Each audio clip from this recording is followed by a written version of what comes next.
everything. Yeah, I think quality of life above everything else. And I think that's one of the main things that I preach is quality of life. Like, you have to find what you value. How do you feel your generation sees mental health? I think our generation is really starting to focus on it. And, a couple of years ago when someone said, hey, I'm going to see a therapist, it was kind of frowned upon or kind of, had a stigma around it. Whereas now it's almost applauded. At least I applaud it. How long did you, actually we're live, but how long did you work in Home Depot for? So I worked at Home Depot for probably like 7 months.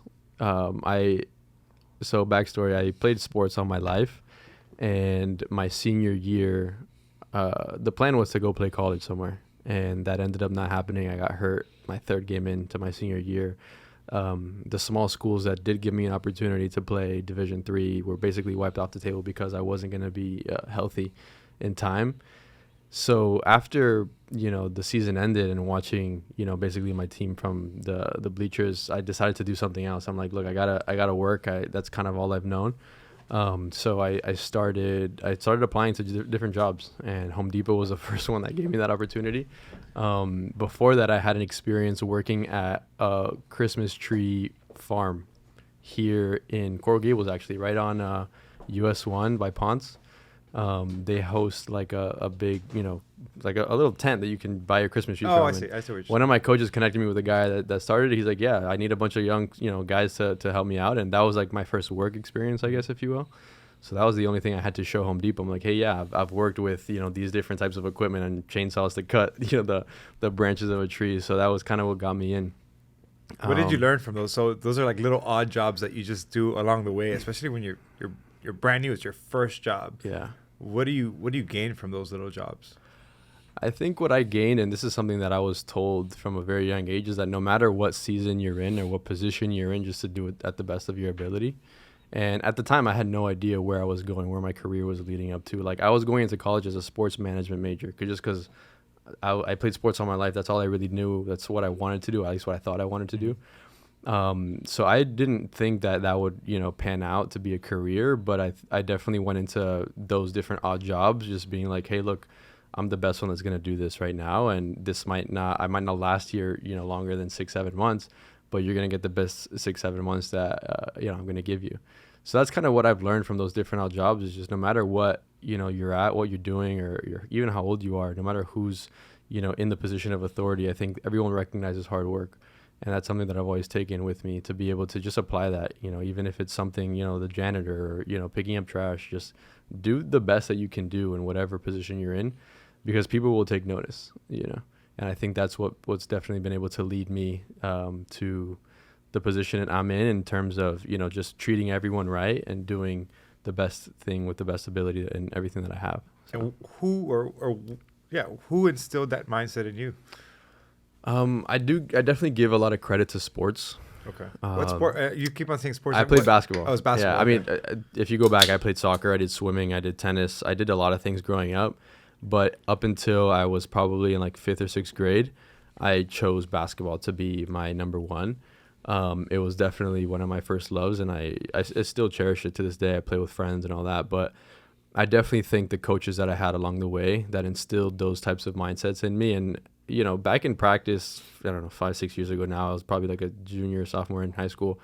My coaches were telling me, like, this is bigger than basketball, and I'm like, I didn't know what that meant. And some of those coaches are mentors. I talk to them on a daily basis. I had coffee with one yesterday. And, those types of things are just like those little, things that you take along life with you. You never really realize it. You can never connect the dots until you look back. But I definitely give a lot of credit to sports and basketball in particular, because you learned a lot about, how to compete with yourself. I mean, I was always told that our opponent isn't the one in the other jersey. Our opponent is the one that you're staring at in the mirror. And that's something that I've always been able to hold near and dear to my heart, because no matter what I'm doing, no matter what, podcast I'm in, whatever, business opportunity I have, I'm not competing with the other person doing the same thing. I'm competing with myself every single day to be able to get the best out of me. And if I can become 1% better every single day, then I've won. And I definitely attest and give a lot of credit to my coaches, my mentors, my parents. Both my parents are business owners, entrepreneurs. I kind of saw that growing up from a young age, and seeing what it took to be able to. What kinds of businesses? I'm sorry. What kind of businesses do your parents run? So my mom, for probably 14, 15 years, she was a teacher.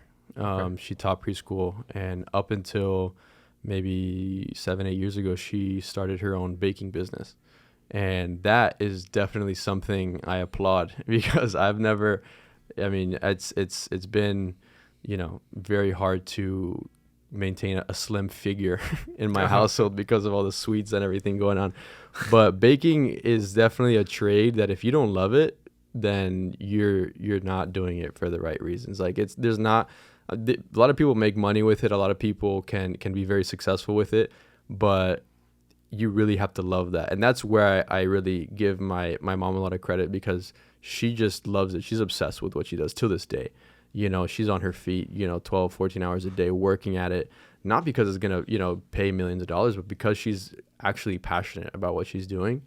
And then on my dad's side, he's an electrician. So he's been a blue collar worker for as long as I can remember, waking up early, going to bed late. I've worked with him and I'm like, dude, I cannot do this. Like I remember being on, roofs of residential homes and even business buildings on the top of roofs and, doing electrical, connecting them to AC. And I was just like, this is too much. Like this is hard work.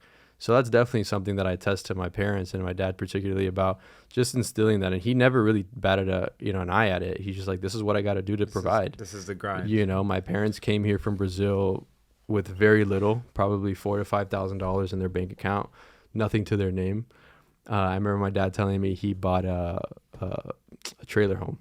He bought a trailer home with probably for at the time like $2,000, $3,000. Like he bought it for at the time a lot of money considering what he had, and he took a chance on that and he never looked back. And I'm like, if I have all the opportunities and all the resources that I have now at my fingertips that they've given me, then there's no reason what I can't do anything I put my mind. Population in terms of just the culture itself, it shifts every 5 to 7 years. There's a little bit of a separation, and once now I'm 38, you're 22, there's a 16-year gap there, and maybe I can relate to you in many ways, but there's going to be certain things where I don't get it. Or if I look back to when I was 22, I'm going to say, wow, that was not my mindset. And so for example, I'm looking through, you and Anthony's Instagram or what you guys are doing with the podcast. And I'm just like, wow, did I have that mindset? Was it in me?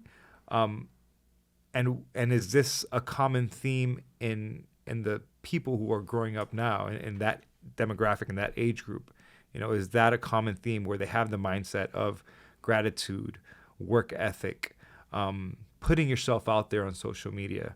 Are these all things that are ingrained in you now, or are you an exception to that, and are you just kind of standing out? What do you think? I'd like to think that we are an exception. I think there are people out there that, we live in this digital era, right? We live in a social media society where we're constantly comparing ourselves to other people. You see Gary Vee and Grant Cardone and all these guys on social media blasting out, hey, put yourself out there.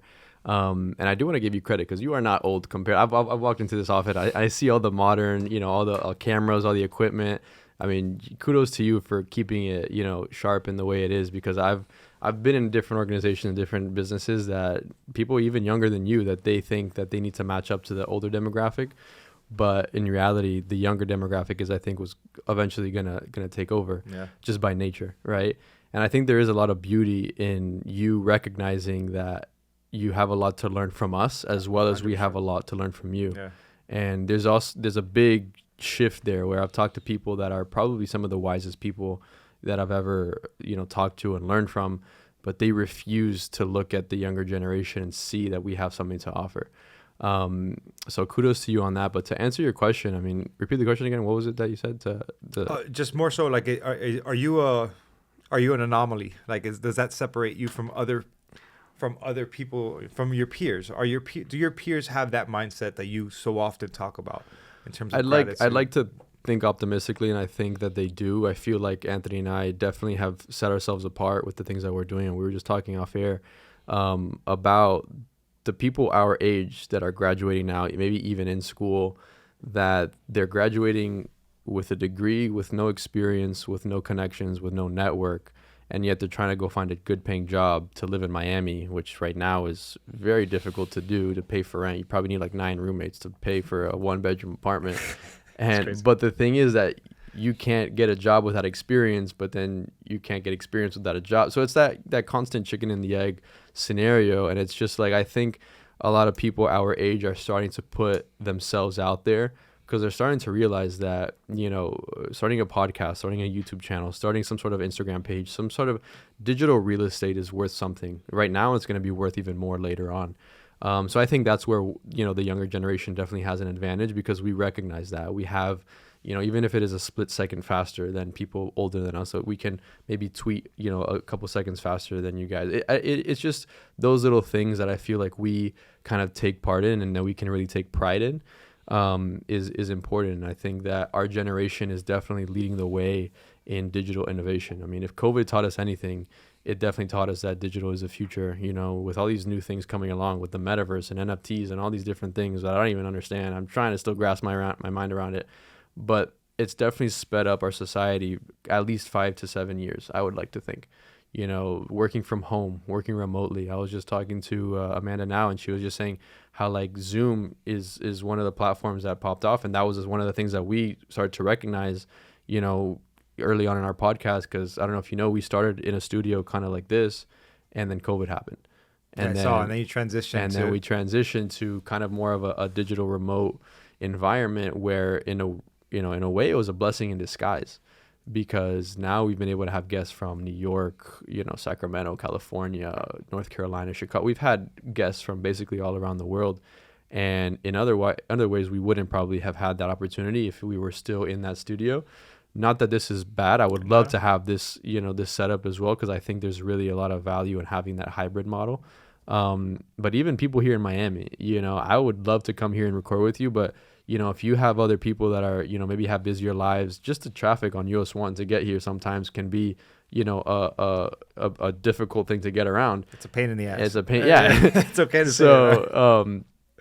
So we definitely got a lot of backlash, and, we were told no a couple of times just because of that. It's people here locally. It's not like people are flying in to come on our show. Like we're not, nearly at that level, but I think recognizing that and taking that approach and just having the ability to innovate, and doing it in such a fashion where we were able to position ourselves to take over that digital real estate. And that's what I think our generation is really capable of, is recognizing, hey, I have an opportunity.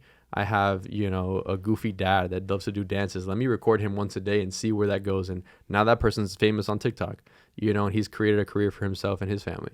And I think people are starting to recognize that I don't necessarily need to go get a job just to provide financially. I need to go get a job that is going to fulfill me, is going to satisfy me. And if that's, living in a van making, 6 figures, or if it's, living in a high rise in Brickell, working at a hedge fund, it's up to you to determine that. And I think our generation has been so kind of in different gaps and in different areas where we start to recognize what we love and what we don't love, and what we want to pay attention to and what we don't want to pay attention to, and really following our passions and our interests more than anything. Yeah, I think quality of life above everything else. And I think that's one of the main things that I preach is quality of life. Like, you have to find what you value. And like you said, if you're working in a hedge fund and you value that, and you value things, and you get a sense of satisfaction from that, then go do that. Mm-hmm. If that makes you happy, right? But maybe you feel that you need to transition, and now you have a family, and that high rise in Brickell isn't doing it for you anymore. Yeah. And you want more time with your kids, and you want to be able to see your son's football, basketball game. You want to go to your daughter's dance recital. Mm-hmm. Well, then you need to pivot at that point, make a change, and find a way that your quality of life can be enhanced, because otherwise you're going to be miserable. And I don't care how much money you're making. Now you're going to be looking at that high rise and thinking, I want to jump, instead of thinking, damn, what a beautiful view, right? Yeah.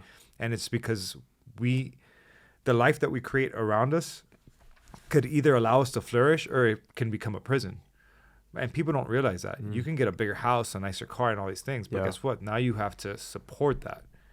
And so you have to look at, what do I really value? And I think that's where the shift is happening in society right now, is where people are really looking at their mindset, right?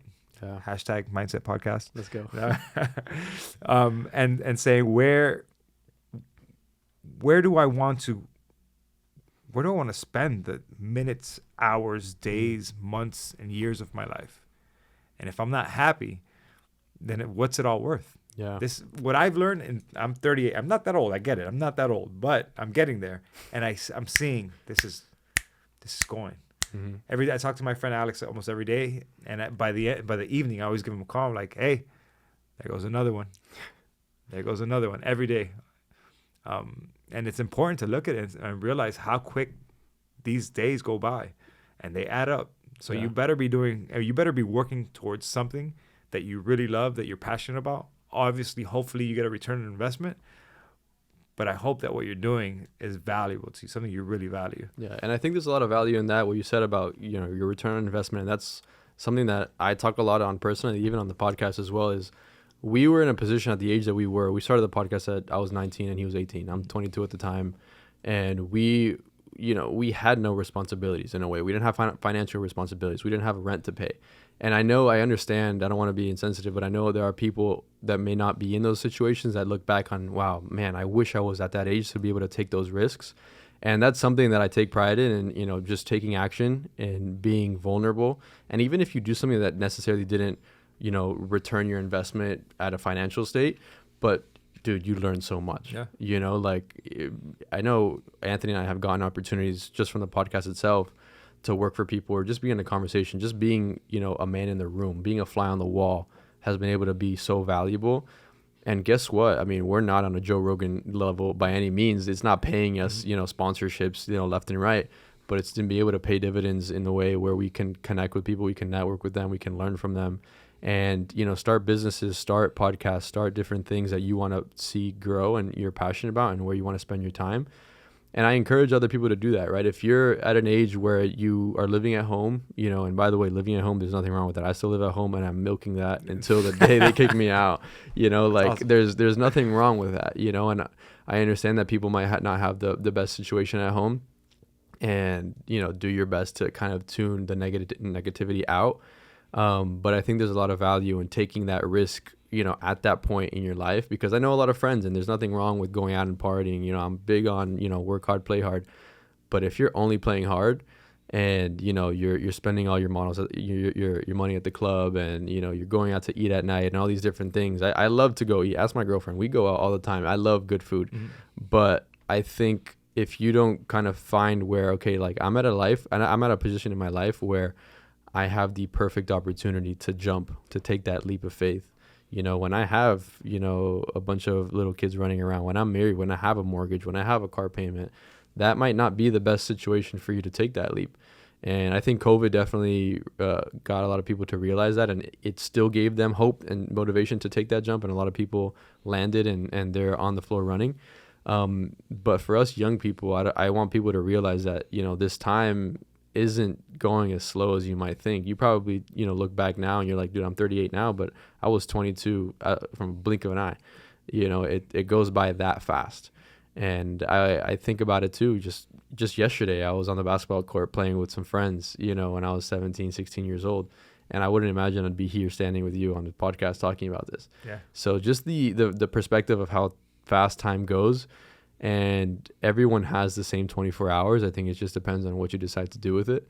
And, make sure that you love what you're doing and have fun with it. But, do it in such a way where it can go somewhere. Maybe that hobby that you're doing right now, brainstorm it, workshop it, talk to people about it, put yourself out there and see if this is something that can provide me a living, even if you're making, less than what you would have made at that hedge fund. But hey, now you're happy, now you're satisfied. And you did that because you were able to capitalize on the opportunity you had when you were young. Yeah. And I think that's really what sets people apart. And I think I told you, well, it was actually on your podcast when you had me on, where I had an offer to work either at a very high end, it was a high-end drug rehab center when I first started as a psych nurse practitioner versus working at Camilla's house. And it was like a $50,000 difference in salary. Yeah. And to me, I'm a kid from Hialeah, like, man, 130 versus 80 sounded, 130 was like very enticing. It's attractive, yeah. Yeah, but then I had to think about like, what population do I want to serve? Who am I really passionate about? What do I want to do? Mm-hmm. At that point in time, I lost a lot of sleep over that decision to take the lesser pay. I lost a lot of sleep. There was a lot of nights where I was kicking myself in the ass saying, did I make the wrong decision?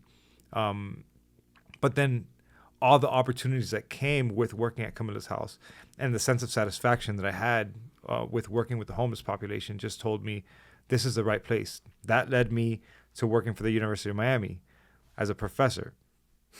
Dude, do I look like a professor to you? I didn't. I had a lot of doubts in my mind. You could pass. Yeah. It was weird. It was a really weird experience, right? That was where I first realized, like, that's where I first felt that separation in generations, right? When you throw a joke out there to 150 students and it doesn't land because they don't know what you're saying, that's when you're like, okay, I got to sharpen up a little bit here. I got to get on TikTok a little bit more often. So let me ask you this. In terms of the podcast, what sort of feedback did you get initially? Or were you getting any feedback in terms of negativity? What are you guys doing? What are you trying to do? Who are you to have a podcast? Like, what are you even going to say? I think in the beginning, to be completely honest, we got a lot of positive feedback. Awesome. A lot of our families, friends, everyone, was behind us. But I would want to say probably around month 6 or 7, people were like, all right, like, how long is this going to last? Like, just give up already. Like, this is a fling. This is a fad. Like, just, how long is this going to go on? Like, and you don't have a million YouTube viewers. Yeah, like, we don't have, you guys would have grown up until now. You haven't, why don't you just give it up? And that's when we were like, okay, like, if we're going to do this, we have to do it to the best of our ability. Going back to what I told you, whatever position you're in, just give you your all, give you your 110%, even if you're not getting paid for it, because, and that's, again, hard to swallow, especially in different positions, but we were in a position to do that. And we're like, we're going to go strong. We're going to, do what we have to do to make this the best quality podcast that we can. And here we are 2.5 years later. Obviously COVID put a wrench in some of the plans that we had to do, launch events and stuff. But we've been able to do that. And people are like, still like, wow, you guys are still going strong. And now we're starting to see, the reaps, we're starting to reap the benefits of those seeds that were sown. And, I think a lot of people in the beginning, the negative talk that we did get, even though it was very little in the beginning, I think it was from people that kind of wanted to do what we were doing in a way, and maybe they just didn't have the opportunity, or they didn't have that, like, that start. And I'm a big person and advocate for just starting. Things don't need to look perfect, things don't need to look and sound amazing to begin. Like, you go back on our first episode, I cringe to this day listening to it. It's like YouTube quality was trash, the audio quality was like from like our Apple headphones.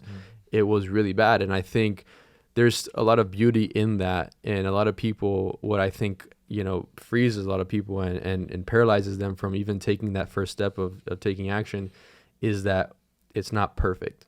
And I think a lot of people they don't get past that because they don't know how to get it perfect. Maybe they don't have, the different equipment or the different gear, but people just need to know that everything that you have is going to get better. And if you were to perfect day 1, then what are you going to be on day 100? You're not giving yourself even room to grow.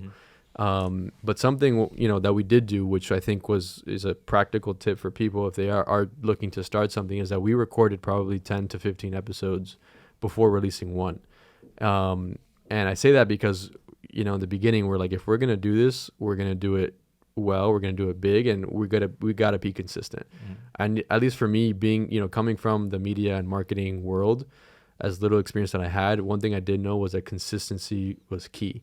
And if you were going to be successful at anything, successful at working out, you had to work out consistently. You had to, get, a regimen, go into the gym, eat well. You had to kind of create a schedule for yourself. And I'm like, look, if we're going to do this, we got to do it to the best of our ability. So we recorded 10 to 12, maybe even 15 episodes before releasing the first one.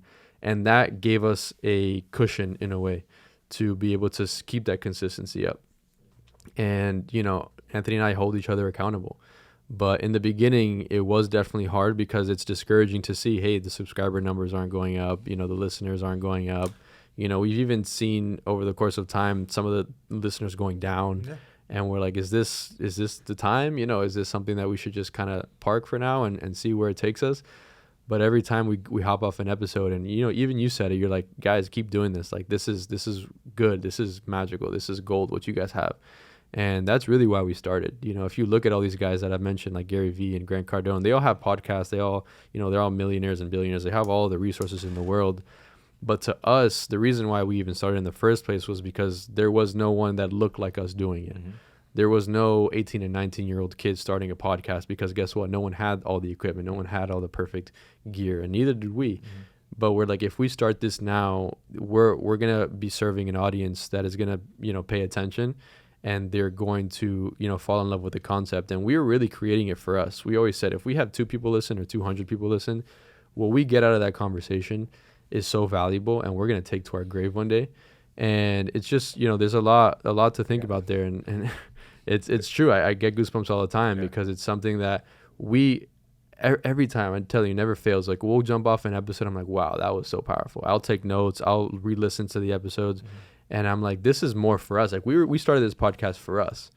And, I'll tell you, like, all the different opportunities and different avenues that it's been able to take us and open doors it's been able to open is really crazy to see. But it was just taking that first step of starting. But I think what you just said is so powerful. It has to be for you first. You can't jump on to a podcast. You can't start an art project. You can't start a business when you're trying to do it for other people. Yeah. If you aren't doing it for yourself because you have a passion for it, dude, give up. Yeah. Give up. Because it's not worth it. It's not worth it because then when episode 30 is released and you have 30 followers, you're going to quit. And that's the problem that I think a lot of people have, is that they're doing it for other people. They're doing it for the clout. They're doing it for the followers. They're doing it for the fame. How many views does this podcast have right now? Not even 100 sometimes? I really don't care. Because just what you said a little while ago, where I'm getting a lot from every person who sits across from me. Mm-hmm. So now I'm going to play devil's advocate a little bit, right? You're 19 starting a podcast on mindset. A lot of what you talk about is overcoming failure, overcoming adversity. And so now I'm looking at you like so I'm sure there's people who have been like, what the hell have you been through? How can you teach me about mindset? You're 19, you're 20, you're 22 now. Like, what have you been through in life that should inspire me or should inspire people around you, right? What do you say to that guy? I say to that guy that I fail every single day. And I was even telling Amanda, I don't disclose my age. That's Ashley. Ashley. You just failed right sorry. now. It's okay. I was getting confused. I'm horrible with names, I'm telling you. I am horrible. You just failed twice, so we get it. Oh, I'm so sorry. That's right. You were telling Ashley. So yeah, I was telling Ashley that I don't disclose my age unless I'm asked. And let me tell you, the amount of imposter syndrome that I feel on a daily basis is crazy. Because 9 times out of 10, the rooms that I'm walking into, I'm the youngest person in the room. I'm not qualified at all to be in the conversation.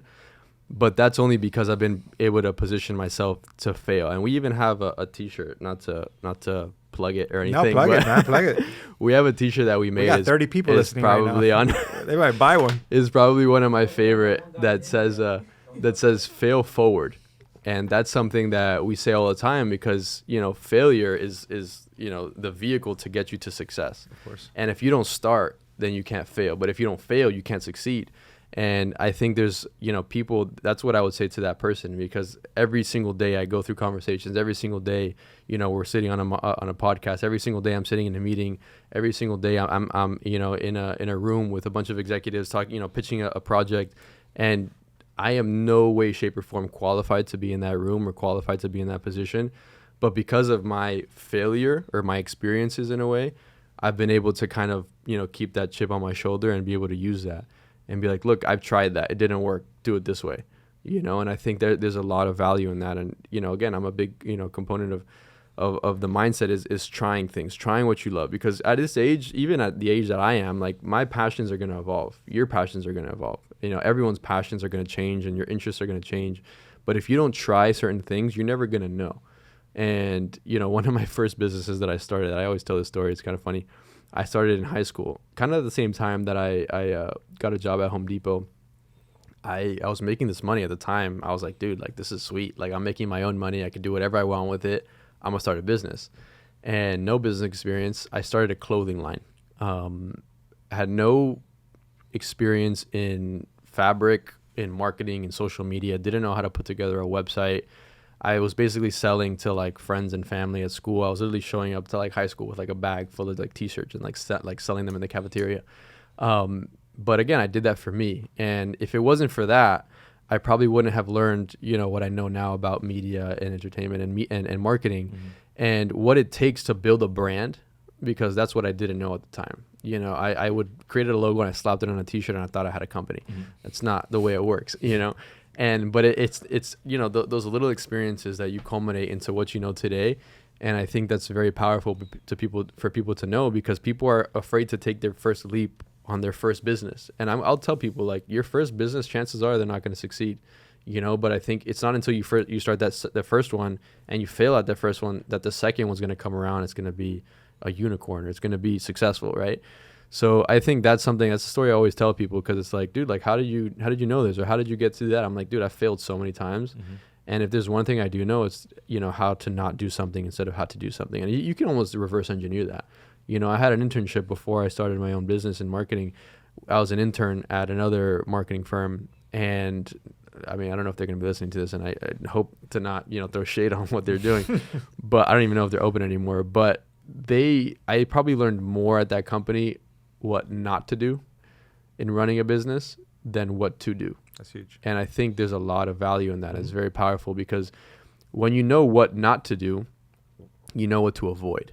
And I shouldn't say this to that person. I shouldn't, write this on this blog, or I shouldn't post this on this social media platform, because it's not going to work, right? So I think there's a lot of value in learning what not to do and learning from, other people's mistakes, so you can also be able to propel your own career in avoiding those mistakes, because you're going to make your own mistakes. And I think that's been definitely a huge component. And we always ask people on the podcast, like, what have been some of the biggest mistakes that you've made?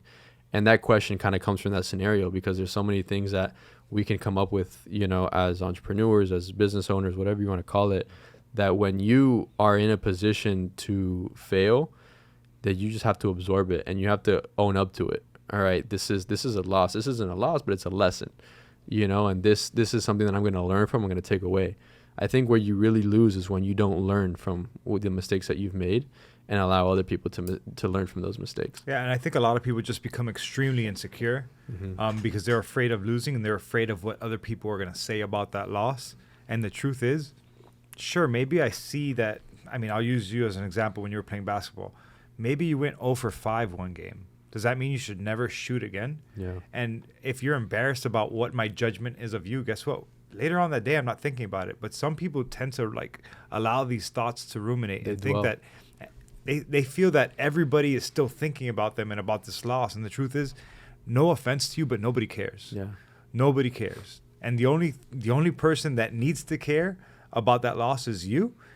And the only reason you should care about it is so you can learn from it and move forward. Like you said, fall forward. Because if you're not learning from it, and if you're not going to pursue and try again, it was probably never worth the shot to begin with. Yeah. So what has been your biggest failure? Oh, man. I don't even know where to begin. To be honest, I think my biggest failure is still coming. And I'm not afraid of it. I think my biggest failure up until now, I mean, I can name a few, that, being one of them. And I don't even consider it a failure, because I think I learned from that experience. But yeah, I think I'm still at the age where I'm learning a lot. I'm still, absorbing from other people like yourself, from other mentors, from other people. And I think that my biggest failure is only going to put me in a better position for my biggest success. And again, like I said, I'm not afraid to hit that, head on, because I know it's only going to lead to something better. And you can only get over, the valleys, because once you go through the valleys, you're going to go through the mountaintops. And I think it might have been Steve Harvey or something that said a quote, something along the lines is like, if you're going through hell, keep going, because who wants to stay in hell? That's true. So it's like, people go through seasons. I've been through seasons, of waiting, of failure, and you need to keep going through it, and you need to keep learning. But yeah, that's what I would say to that. I don't know if I've been through my biggest failure. I don't consider my failures, losses. Like I mentioned, I don't think it's ever been able to put me in a position of like, wow, like I'm never going to recover from this. But I'm not afraid to conquer that and to go through that. And I guess from your perspective, what do you have to say to somebody who's 22 and feels like they're in their biggest failure? They didn't get into the school they wanted to. They're realizing that they can't become a professional athlete. they are in financial debt, they can't find a job, their girlfriend left them. What advice do you have for that person that feels like life is never going to get better? I would say keep going. I think I've been through that, and I'll tell you a story. Like I had mentioned, my plan from a very young age was to play basketball. I'll even go as far as telling you that I wanted to play in the NBA when I was younger. And when I started to I remember going to like showcases and tournaments, all summer going to my senior year. And that's when I started to realize I was catching the attention of some small schools. It wasn't like I was going to, go to any major D1 by any means, but I was going to get an education through sports, which is what I wanted to do.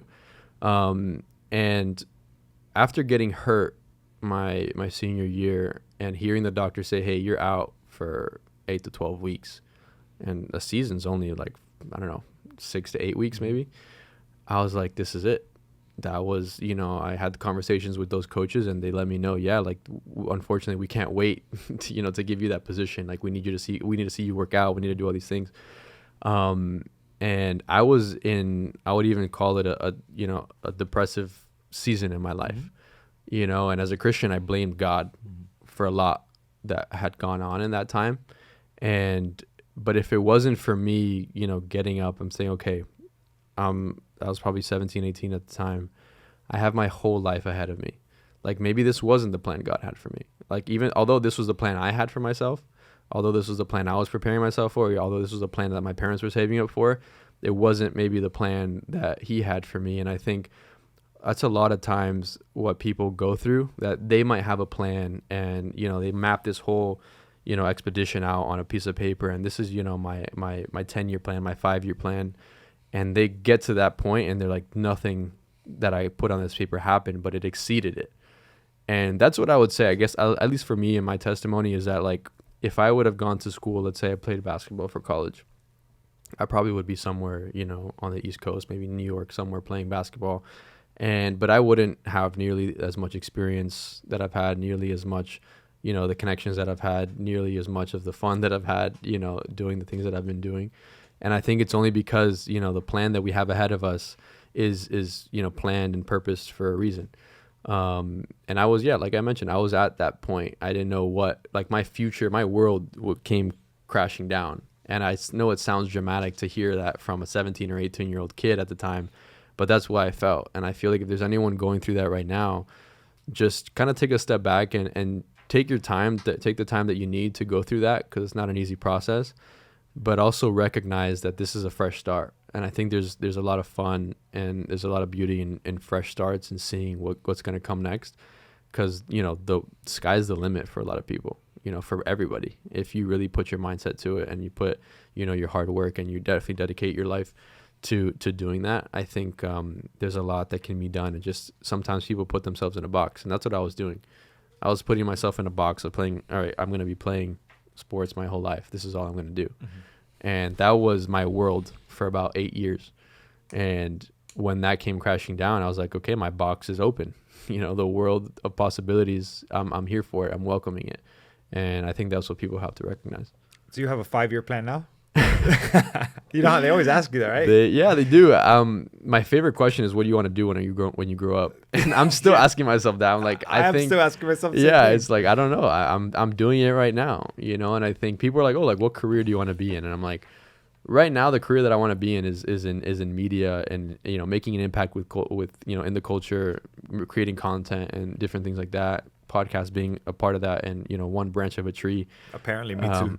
Yeah, you see, like people in different industries that you would have never even thought of. We were again talking to Ashley. There you go. And she was talking about her experiences working for other people, and they're like, even people after the pandemic were like, we still don't have a digital presence, right? And they're like, there are always people innovating and doing things like that, but I guess a 5-year plan. Wow. I've never thought about that. I mean, I plan to be married, with my girlfriend.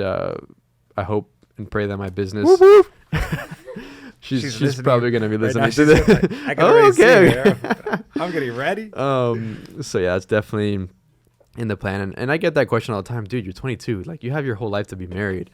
And I get the same, kind of comment in, my business on the professional side. Like, dude, like go party, like have fun. Gabe, people are always going to talk down about your different ambitions.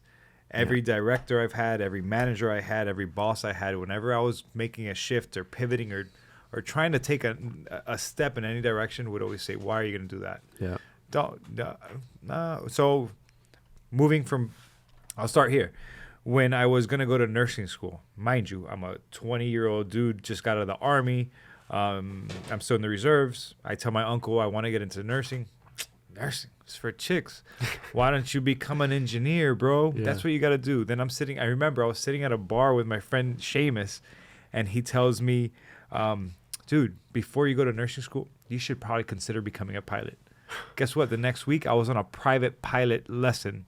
Top Gun? I'm in the air. No, I went to Opalaca Airport. I purchased a private pilot lesson. I was literally on a little Cessna from some kid from like Pakistan who was learning to become a pilot. I'm not even kidding. Can't make this up. And I remember being up there looking down and saying, this is beautiful. And the kid's trying to explain to me all the instruments on the plane. And I'm like, I'm not interested. My love is for the human body, for helping people, person-to-person interaction. Mm-hmm. Being a pilot sounds cool and prestigious. Shout out to all my pilots. Felix Chang, shout out to you. That's my boy. He's been a pilot. I don't know what airline he's working for, but it wasn't for me. Yeah. And as prestigious as it sounds, imagine you walk into a party, you're 24, 25, 26, and people say, oh, what do you do for a living? Oh, I'm a pilot. Oh, I'm a nurse. Oh, right? Different ball game. Because people's perception of what a nurse is you're walking around the halls of a hospital wiping ass and finding ice for people, when the reality was I was working pediatric ICU taking care of the sickest kids, kids who were gunshot wound victims, kids who had gotten hit by a car, kids who had all sorts of issues, but nobody from the outside could see what I was doing. And so it was so interesting. So then just fast forward real quick. Then as I'm a nurse, I'm leaving PICU and going to mental health, and I'm going to a psych ward. My nurse manager would be like, why are you going to work with those crazy people? And I'm like, well, actually, my uncle suffers from mental illness, and that's why I have a passion for it. Yeah. So then I'm working in psych, and I want to further my education, and my director's saying, why? It's a waste of time. You're not going to make any money. You're not going to do anything. So I go to become a professor. People are like, you're not qualified. So every step of the way, I've had a naysayer, somebody telling me, what are you doing? What are you doing? What are you doing? Yeah. So I don't know why I went off on that tangent, but something you said reminded me. I think that's great. And I remember a TED Talk, I forget the guy who did it, but he was basically conducting this experiment to get 100 no's. I don't know if we talked about this. No. I know we talked about this with someone else, but he was on an experiment to get 100 no's. He wanted to face rejection head on, right? And he had a big issue with rejection because a lot of people were telling him exactly that, like, hey, you're not qualified. You don't need to do this. Like, you're not good enough. So he's like, you know what? I'm going to go and I'm going to get 100 no's no matter how. And he was going to, McDonald's is asking for a Big Mac for free. Like those types of things, like obvious things that you would not even, think of asking, like you cringe at the idea of doing it. But he was doing it because he's like, I know people are going to say no. And to his, surprise, he actually got a couple people that would, hey, yeah, here's 50% off on this hamburger. He just making that ask was, shocking to him. And he was like conducting that experiment kind of put a rejection in a different perspective for me. And I'm like, I appreciate rejection because I know I'm a certain amount of rejections away from a yes. And I think that's the same attitude that both you and I have when it came to, these different types of people and naysayers that would talk negatively about what we wanted to do. And, they have an idea of our life that isn't even what we want, right? They want us to conduct our lives in a way that is not, up to our plan in a way, right? And if they're like, oh, if you exceed that, then no, you're different, right? You're doing something way out of this league. But that's up to me, right? That's up to you to make that decision. It might not pan out in their world. It might not be a best decision for them in their world, but it's the best decision that you can make for yourself. Maybe taking 130 grand at a high end clinic is a dream for somebody, but it's not the dream that you're anticipating for yourself. So I think we can only tell our own stories, and it's important for us to not lose track of that and to not let other people dictate our next step, because that's really easy for a lot of people. And I've had plenty of people tell me, hey, dude, you'd be great at this job. Go, become this, do that. And I'm like, I could have easily taken that course and I could have become whatever they wanted me to become, but that's what they wanted me to become, not what I wanted me to become. So I think it's important for us to kind of have, that tunnel vision, to say, okay, like, this is what I want. This is what I think I'm going to be best at. And this is what I'm passionate about. Do you feel like your parents were ever trying to steer you in a certain direction? My parents wanted me to be a soccer player. No, it's true story though. I grew up in a Brazilian household. They thought I was going to be the next Pelé or something, and it didn't work out. I grew to be 6'1", and they're like, I guess you're a basketball player now. Yeah. But thankfully, no, they themselves never had, kind of a traditional route where they don't have a college education. They kind of had to go get whatever they wanted. And that's what translated over to me and my mindset in my life. I'm like, what would you say to that parent who is trying to influence a kid that's, let's say 18 to 24 or something, that they're still trying to put pressure on them? I think to that person, to that parent, and I'm not a parent, so I can't. No, but this is from your perspective from my perspective, I would say, no offense to that parent, but maybe take a look at your life and take a look at maybe your past. Because a lot of times, at least from what I've observed, is a lot of these parents, they kind of try to live through their kids vicariously, and they want, what they wanted for their kids.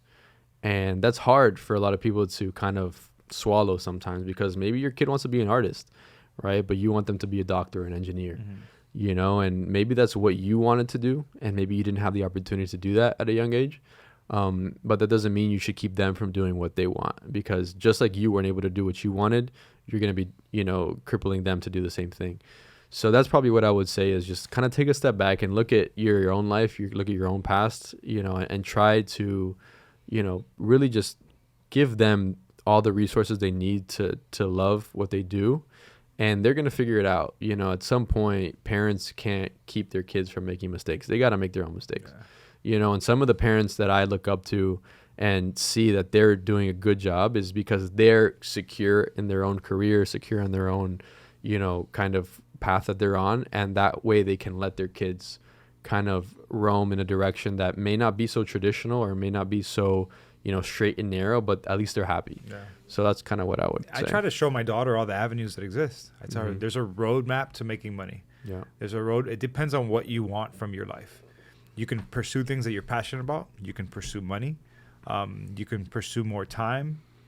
There's many roads paved. You have your, I did Florida prepaid for her. So I'm like, you have 4 years of tuition paid and 2 years of a room and dorm. Yeah. So you're set.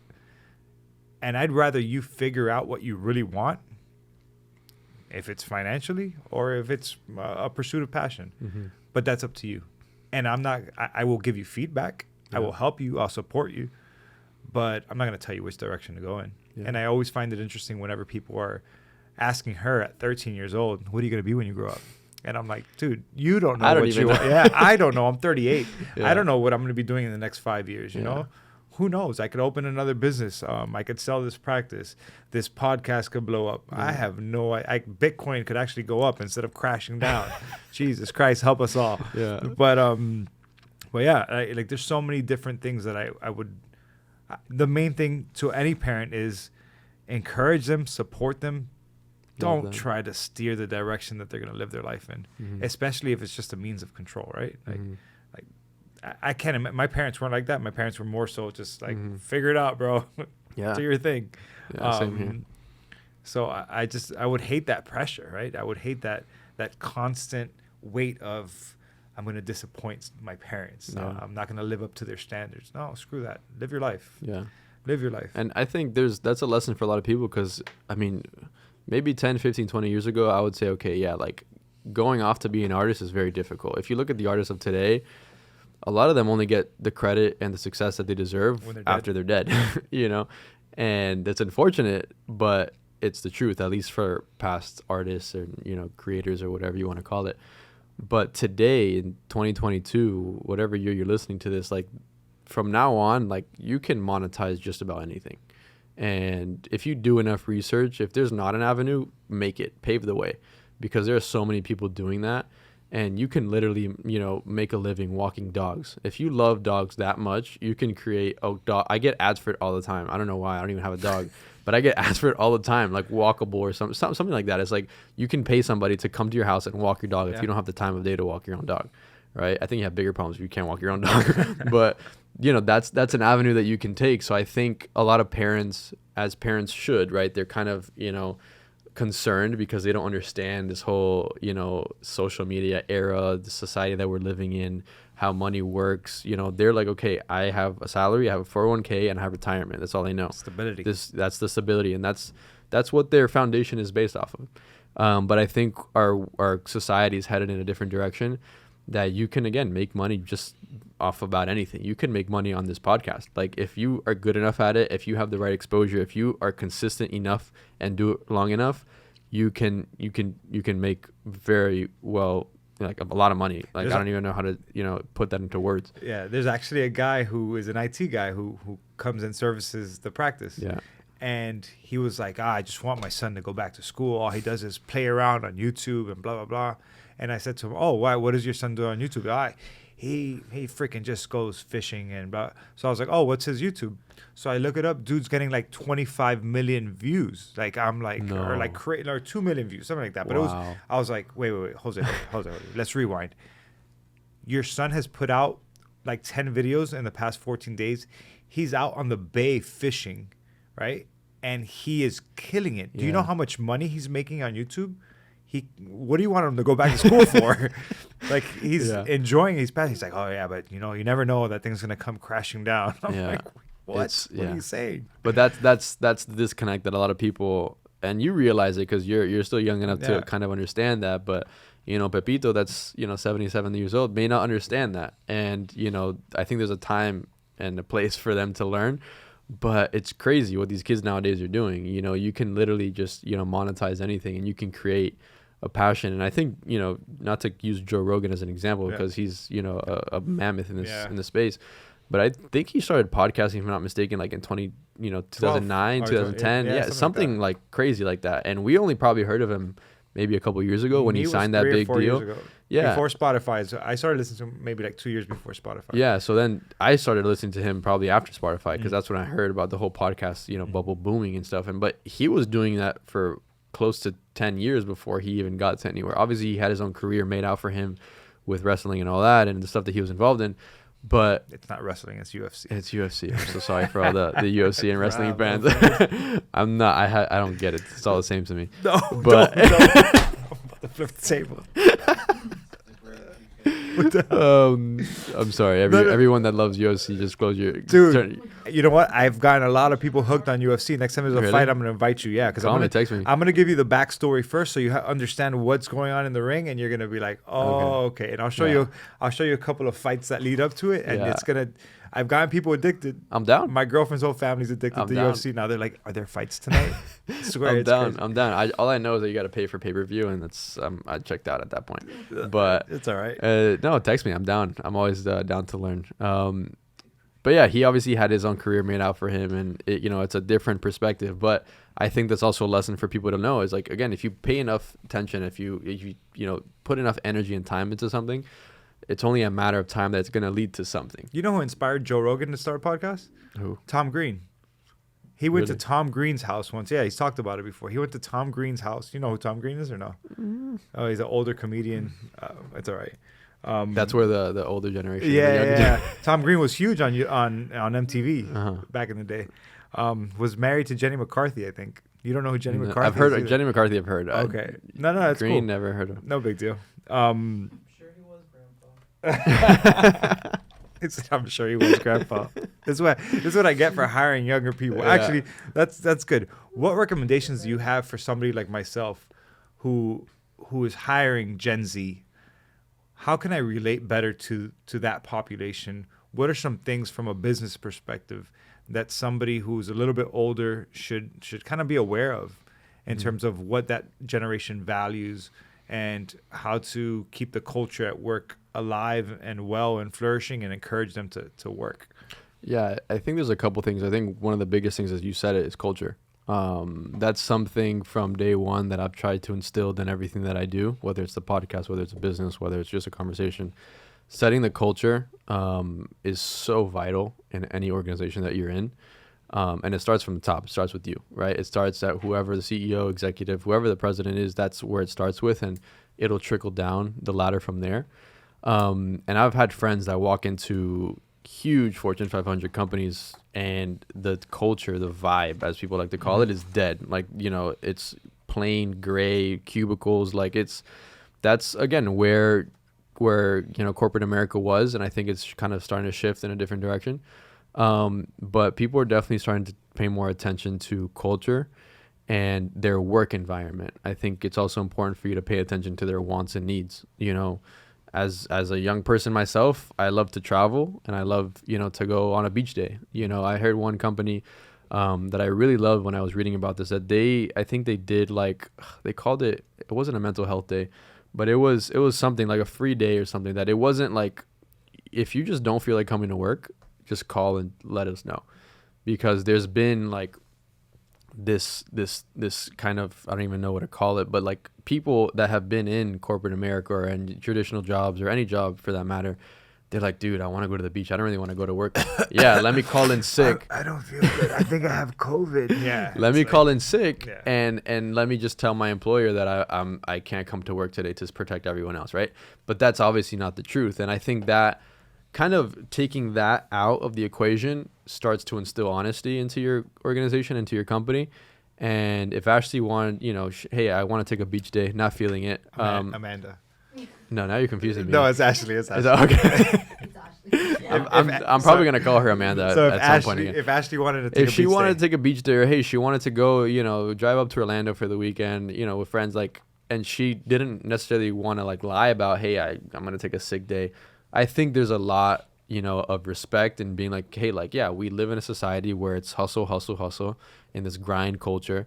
And, if we're not careful, we'll burn out. And if we don't take care of our people from the beginning, then we're the ones at fault for their, lack of. Okay. And I think that's really important to lead an organization, to lead a company, is to pay attention to what they want instead of being like, hey, you're not paying attention. You're not hitting your quotas. You're not hitting your numbers this week, do better. Instead of taking that approach, be like, hey, what's going on? What's going on at home? Is something okay? Are you going through something? Your numbers aren't normal. I think empathy is a huge one. And just being empathetical towards, your employees and the people that you work with, because it's easy. Again, you go to these big companies and they're worried about hitting their numbers, hitting, their stats every week and every month. But when, the minute something goes down, they're not necessarily concerned about, oh, why is Juan not performing? They're like, Juan's not performing. We either got to get him right or he's out of a job. Yeah. And that's, I think, the wrong approach to employing people in general, whether they're Gen Z, millennial, but particularly young people coming into the workforce. They need to have that, and they relate a lot better to empathy. And also, going back to what we talked about how some, young people, they might be, underqualified. They might be unprepared. I think there's a lot of value for me, particularly. I love to learn. If you tell me, hey, I want you to stay in this meeting, just listen and, learn as much as you can. A lot of people will be receptive to that and appreciate that, instead of you just being like, hey, here's my notes, get what you want from it. Mm-hmm. Right. I think, mentorship is a huge aspect of today's generation, and people are willing, and at least I'd like to think that people are willing to, take the time to learn from somebody and learn under somebody, especially if they respect that person, they look up to that person.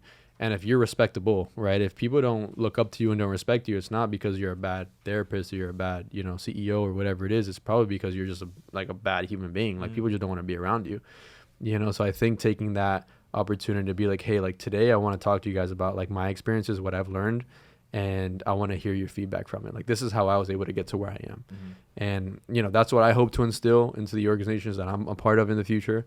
And I think that's what a lot of people can start to instill today. Yeah, I think culture's huge. Yeah. I mean, just overall, the way I'm trying to run it here is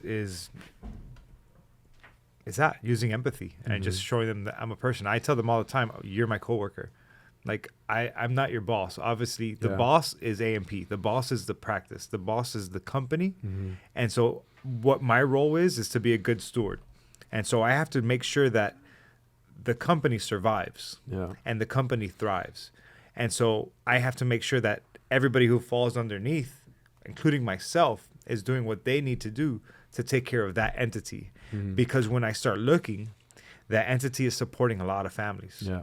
That entity, there's a lot of people that are depending on this umbrella to protect them. Mm-hmm. And so if there's somebody who's falling off or falling out of line, that's where the job gets hard, right? Yeah. Is where you have to decide, you know what, this person is, rather than allowing that, it's almost like if it was an umbrella, this one person is pulling at one of these brackets of the umbrella and breaking it, allowing water to come in versus supporting it. Yeah. And I think that's what I'm learning. I mean, we're 2 years in this game right now. That's awesome. And I'm just seeing that I just want to be a good steward, but at the same time, I do want to respect people's personal lives. Yeah. I want to respect their opportunity for growth personally and professionally. Mm-hmm. And just, again, if I'm going to preach quality of life, I need to give them quality of life. Yeah. So if they're having a day that they don't want to come in for whatever reasons, if they're going through a pregnancy, if they're having a rough time in terms of their mental health, I need to find a way to help them. Yeah. Because if I don't, what am I doing? Look, I'll give you an example right now. When we're done with this podcast, I saw that one of the girls that works in the front desk, Daisy, her phone is broken. Mm-hmm. So as soon as I'm done here, I'm just going to run to I break, we fix, or whatever. You break, I fix, and take her phone there. Yeah. Because she's like, oh, can I leave at, I don't know, like early? And I was like, oh, I'll just take it for you. It's no big deal. Yeah. And that way it's one less thing. That way once she leaves work, she go pick it up, her phone's fixed. Yeah. Something as simple as that Yeah. is going to make a huge difference to her. For sure. Because if she gets out at 5, that place is closed already. Yeah. And now what does she do? Wait till, I don't know, Friday, Yeah. Saturday, send somebody else? So, Yeah. I don't know. I think also rooting for people is huge. Oh, yeah. You know, like I see a lot of people that they identify talent, right? They identify skill. They see this person that, wow, like you're a game changer. You are killing it. I want you for me though. Like you're going to work for me and you're not letting go until I let you. Yeah. And that's also, you know, what's really, you know, ruining that culture, because instead of rooting for the person and the individual, you are now rooting for yourself and your own personal benefit, and you're taking advantage of that skill and that talent.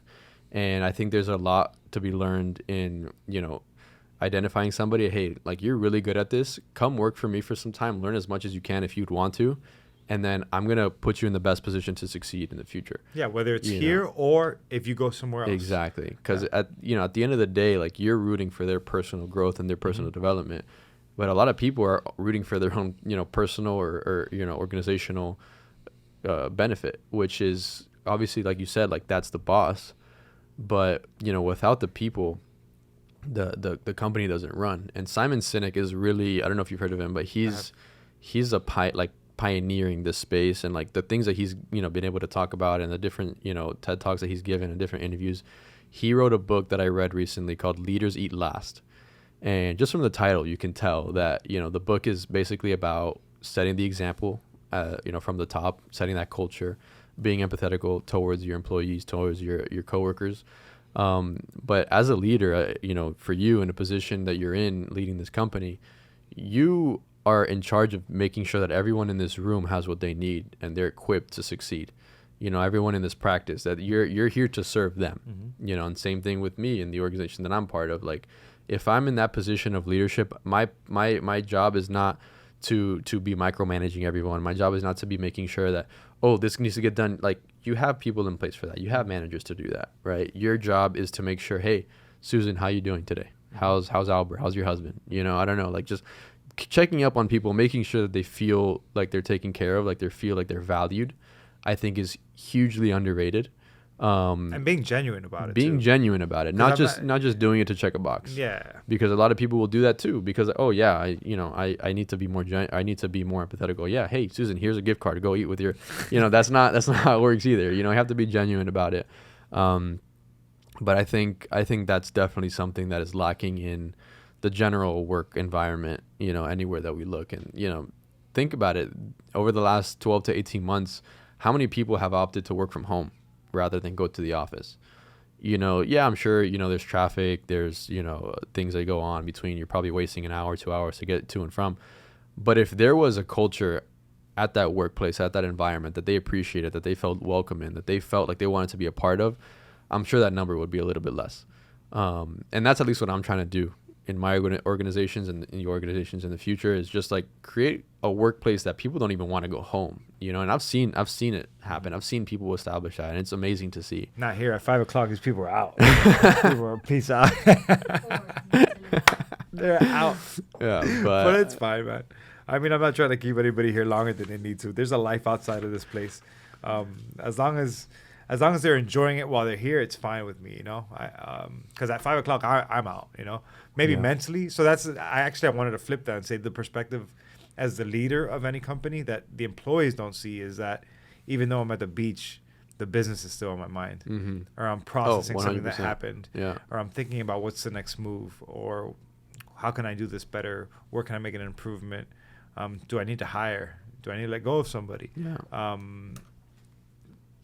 The documentation system, I need to change it. So it's just a lot of different little variables that you're constantly thinking about from the moment I wake up, which is difficult sometimes. So anybody who wants to be a business owner, it's not all fun and games. There's a lot of pressure that's placed on you that nobody else is going to see and nobody else is going to relate to. And it's important for you to recognize that before you step into that role. Yeah. No, it's cute to put entrepreneur in your Instagram bio. Everyone wants to do it. Or CEO. Or CEO of, bracelets. It's, everyone wants to do it, and it's people don't understand the work and the grind that comes with that. And I think that's genuinely the reason why I do what I do isn't because I'm trying to get to a mountaintop. I enjoy the journey too.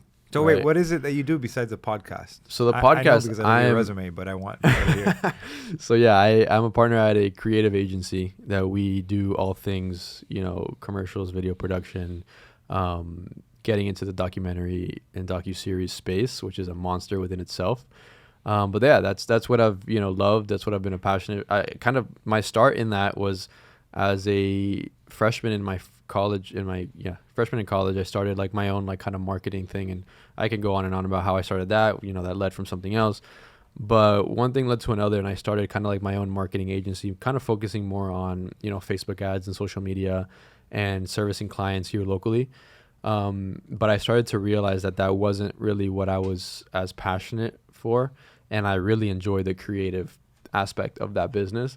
And for so long, I was told, hey, you're a businessman, don't pick up a camera, like you're not, you got people for that, right? But I've recently started to make the connection between both, and I think that there's definitely a world that both live together.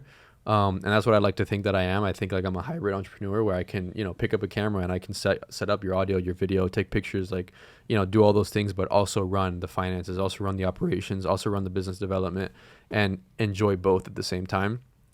And then one thing led to another, through a connection through the podcast. I was offered an opportunity to come on as a partner at this organization, to be a director of operations and business development. Working there, and I've learned a ton through different connections, through the podcast that is still very involved in that, the different projects that we've been able to work with, the different clients that we're a part of and we have relationships with. What kind of documentaries are you working on? So we're working more in like there's a lot of things that we've been working on now, especially in the social impact space.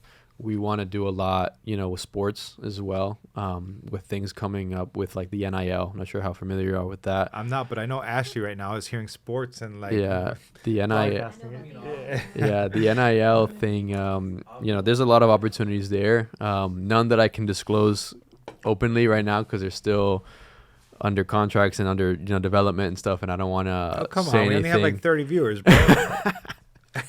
But so that's kind of the space that we're trying to get into, and the whole distribution space itself. When I say distribution, I'm talking about ESPN Plus and Apple TV, Hulu, Netflix. Everyone wants to have a documentary or movie on there, right? But people don't really understand what it takes, the process that it takes to get to that point. So that's what we're learning right now, and we're not sure, we're going through a lot of changes right now currently in the organization between the three partners and seeing where our priorities lie, to see what is next for us in the company. But I know for sure, I'm going to be part of this industry for a very long time, just because that's what I'm passionate about. And, that obviously kind of comes into play with the podcast. Our production has ramped up in terms of quality, our mics. We have a studio that we can record out of. And I know Anthony's at, Gainesville most of the time. But for the most part, we'd like to think that that's, part of what we do. And quality for me has always been number one. And that's kind of translated in everything that I do. When it comes to media and, again, podcasting equipment, gear, all that stuff I've learned kind of indirectly, not through school, not through courses. I've changed my major like 3 times. But I've been able to kind of gain that experience through. So yeah, that's kind of what I do on a day-to-day, is run that creative agency. And, the podcast is still a vehicle to continue to grow that as well, through the people that I meet, through the people that, we continue to associate ourselves with. And we have a lot of plans for that as well. We've been able to culminate a very passionate community here in Miami. And I think that there's something that lacks in Miami in terms of a young professionals community. For a long time, people have always been, up until now, people are so intimidated to go out and meet, people and just grab a coffee with like their friend's dad, that might be a CEO at a company that they might look up to. And I don't think there's anything wrong with that. And I've learned that along the way as well. And we want to kind of provide an environment where people can go to openly and learn and just connect with people. And like I mentioned, Anthony and I, we met, or not met because we went to high school together, but we kind of reconnected at a networking event. And for as long as we started, we knew, we're like, hey, whenever, it's safe to do so because of COVID, we want to go back to that and start hosting in-person events and, hope to do like, one-day conferences and weekend conferences very soon and collaborate with different people and different universities and stuff to serve that community, to provide an atmosphere for people to meet their next co-host of a podcast, to meet their next co-founder, to meet their wife or husband, like just providing that outlet for people, I think is very valuable. And although our generation and our society and our workforce is definitely moving in a digital direction, there is so much value to still be found in in-person interactions. Like this right now probably wouldn't be the same if it was over Zoom or over Zencastr or whatever, just because I'm here, I'm touching the mic, I'm tangibly here. So I think there's a lot of value in that. So I think there's also a lot of permanence, like in terms of the memory. Exactly. Because it's a blip on Zoom, it's a blip on Zencastr or whatever you use. But I think there is something when it's tangible, when you're in here. For sure. You smell the room, you understand the vibe, what's going on behind the cameras. Yeah. I think it does create a different environment. And I'm not talking down at all about anybody who podcasts or uses Zoom, because actually we need to. I'm learning from you in multiple ways. I agree with you. I need to definitely look at from the technology side and say, how could I have this quality of audio and still just stream with somebody in California or in London or wherever, because we have that capability without them physically being here. So why not? One day we're going to have a hologram. That would be cool, but we're not there yet.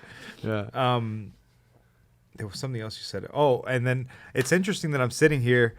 I got a 16-year advantage on you in terms of lifespan, right? But then I hear you talking and I'm like, I'm actually following in your footsteps in many cases.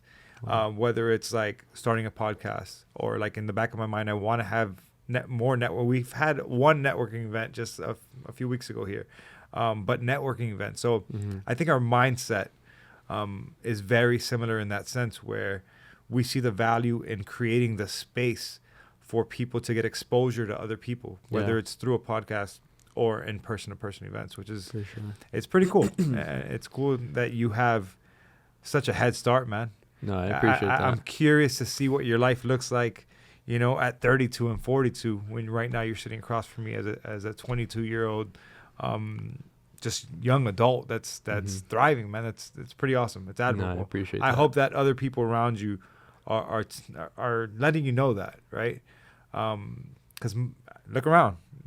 There's a lot of other things you could be doing. Yeah. There's a lot of other holes that you could stick your head in and kind of get stuck. And I feel like your worldview is so open that it's going to bring you just a lot of success. So it's pretty cool. I I'm gonna go appreciate through that. a little bit of a lightning round here, right? Let's do it. So what have you learned from others since starting the podcast? Man, I don't know how much of a lightning round could be. No, it's all But right. Something I've learned from others is to not be transactional. I think business, for the most part, can be very transactional. And the few humans that I've actually been able to interact with on the podcast and, talk to, the ones that are most genuine, they're not really trying to get a sale out of it. We've had a couple people that have a hidden agenda that they want to come on and just promote what they're, selling. And that's, you could tell it just sucks. Like, it's just like, it's terrible.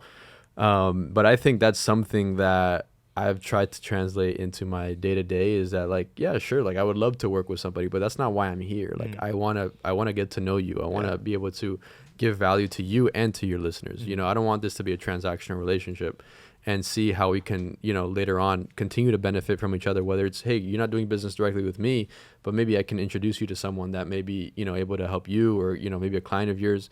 So that's one of many things. I can probably name another 10, but that's probably one of the things that stand out the most. So, all right. So what have you learned about yourself through the podcast? What I've learned about for myself is that there is no limit on how much you can learn and grow. Because if you would have talked to me 2-3 years ago, I probably would have said no to even coming here, right? Why? Because I was an introvert. At least I'd like to, I think I was. Like, in high school, I had a lot of friends. Like, I wasn't necessarily popular by any means, but I had, like, my cool, close friends that I would talk to. But getting on a stage, nope, that was not for me. Like, I would never, putting a mic to it was enough. I think that kind of, and I knew that. I was self-aware enough to be like, all right, 2-3 years ago when we started the podcast, I was like, this is going to allow me to put myself in a position to be on stages one day, if that's the route that I want to take. So that's something that I've learned about myself, is that although I kind of have this preconceived notion of what I can and cannot do, I think we always exceed those expectations for ourselves. And every time I get behind a mic, and this is kind of different because I'm not used to being on the other side, being interviewed, but I think it's so fun because it's kind of getting a different perspective. But it really goes to show how much, a human can really grow and learn from other people.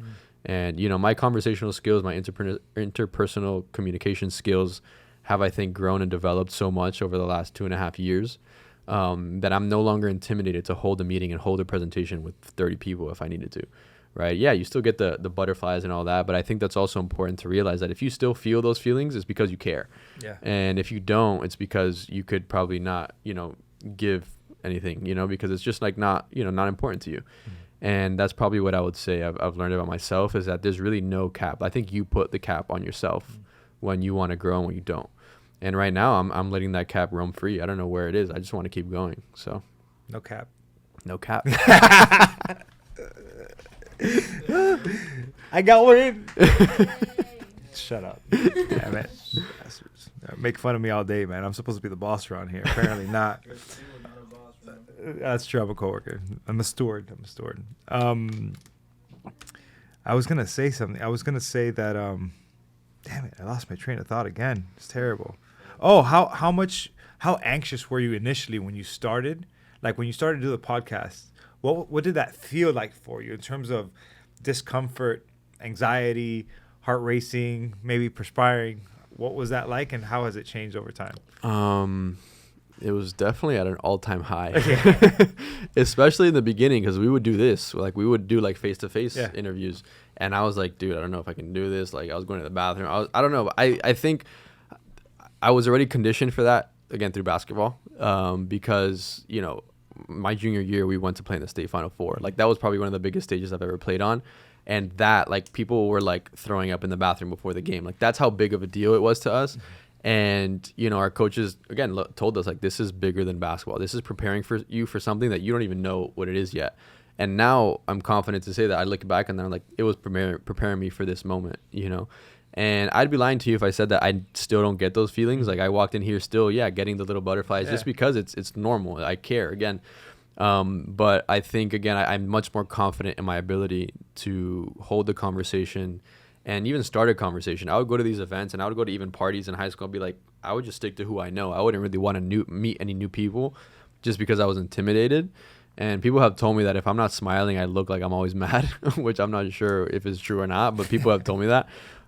So from the get-go, I kind of felt like I was unapproachable at sometimes. So I'm trying to kind of negate that and trying to kind of put my guard down and be vulnerable. But the anxiety and the butterflies are still there. But I think I'm more excited than nervous now, because I know that every time, I'm behind a mic or in front of somebody or with a microphone, I'm just like, I have a new opportunity to impact people, whether it's 3 people or 30 people listening to this. So yeah, I hope and pray that, someone takes what I'm saying away and maybe apply it to their own life and maybe feel inspired and motivated. By no means am I, in that position to do so, but I'm just telling you my story, right? And I think that telling people's story is valuable in its own way for people to maybe relate to it. I disagree. I think you are in the position to inspire people. So I appreciate that. And either way, I think we're going to break it down into reels, and they're not going to have a choice but to say, who the hell is this guy? And let me just click on his profile and see what's going on. No, I appreciate that. So too bad for them. I think we were talking about anxiety earlier before you came in.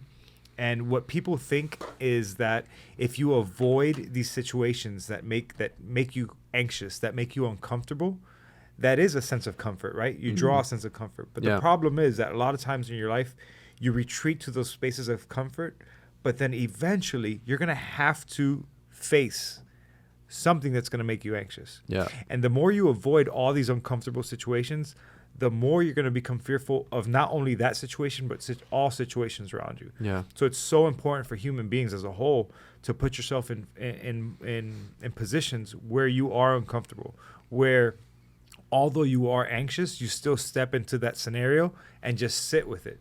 Because just like when you started off, your heart rate probably was a little bit higher, your respiratory rate was a little bit higher, your thoughts maybe felt a little disorganized. As you sat through it, it just kind of smooths out. Yeah. It just gets better. Like right now, I'm sure if I took your heart rate, you're probably in the 60s or 70s. Chilling. But when you first sat down, it was probably like, oh, there's a pink flamingo, there's an astronaut, there's a floating light bulb. That's pretty cool. I've been saying that the whole time. Like, what's going on, right? So yeah, I think it's just really important for people to recognize, like, you need to step out of your comfort zone. You need to face things that you're anxious about. And you need to sit in that. Yeah. And it's okay to feel comfortable. I think the sooner you do that, and I think that's one of my superpowers. I think I live in, being uncomfortable daily. Like I said, I'm in rooms every day, in conversations every day, talking to people every day that I feel like unqualified to be talking to. And that makes me uncomfortable.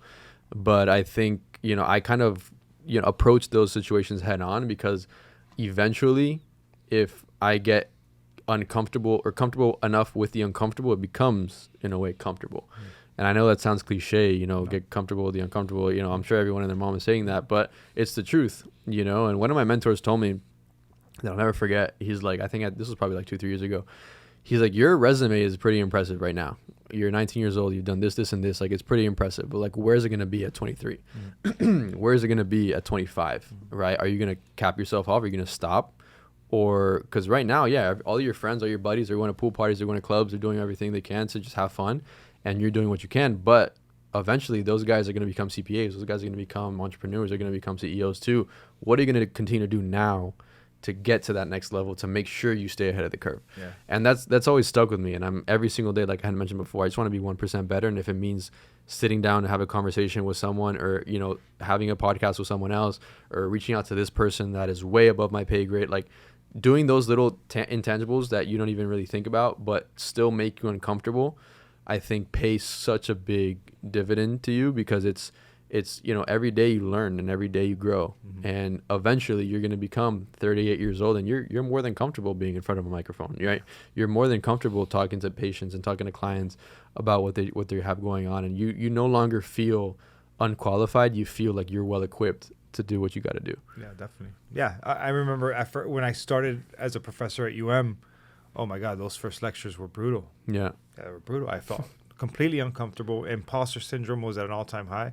But as the semester went on, and the more I stood in front of the students, I realized, oh no, I do have wisdom, I have knowledge, I have clinical experience, I have life experience to support all the things that I'm saying and the things that I'm teaching. Yeah. So it's not only that I'm just standing in front of a pulpit preaching. No, I have wisdom to back the textbook, you Yeah. know? So I think that goes for anybody. Don't doubt yourself. You have experience to support what you're doing, and you're probably where you are because you've earned it. It didn't just, I think imposter syndrome is something that haunts so many people. Yeah. And I think if they ask objectively to the people around them, they'll realize, oh no, I do belong here. Yeah. I have earned it. What's a common theme you find in the guests you interview? Because you interview a lot of successful people, a lot of CEOs, entrepreneurs. So what's a common theme in terms of either characteristics or just themes that sort of are recurring? That's a good question.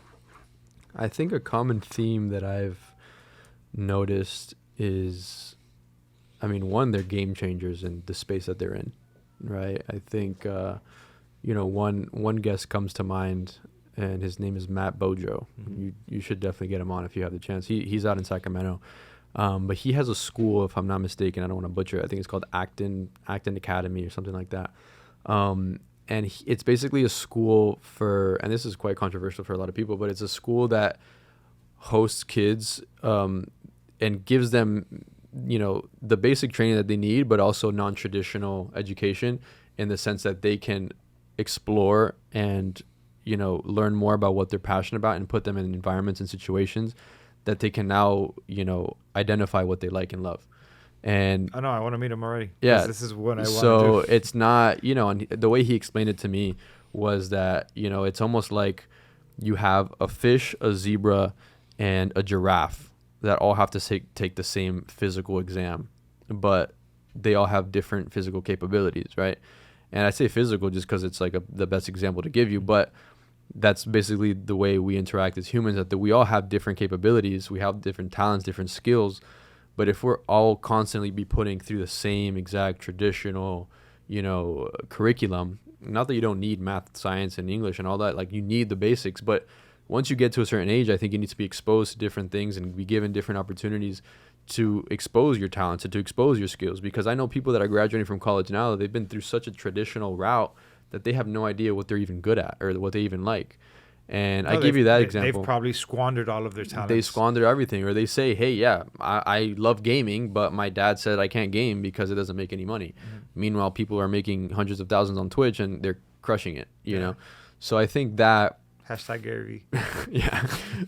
So that for sure has been like an example of, the guests that we have on. And they're, I'm a big advocate for education. I love education and learning. I think we learn every day. I think everyone has a different route of how they learn and how they get their education. And some people are meant to go to college, some aren't. That's something I'm never going to like push on to people because, again, we're all built different. And I think, Matt Bojo, he does a really good job of kind of culminating that. And his school, I believe, is actually endorsed by Gary V and, other things that he's doing over there. And it's a really cool environment.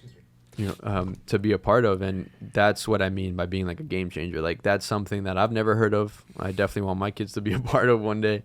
That's probably one of like our early episodes, probably like 30, 40, that I still remember to this day. So that's, I guess, an example of being kind of like a game changer. But a lot of our guests hold so many different characteristics.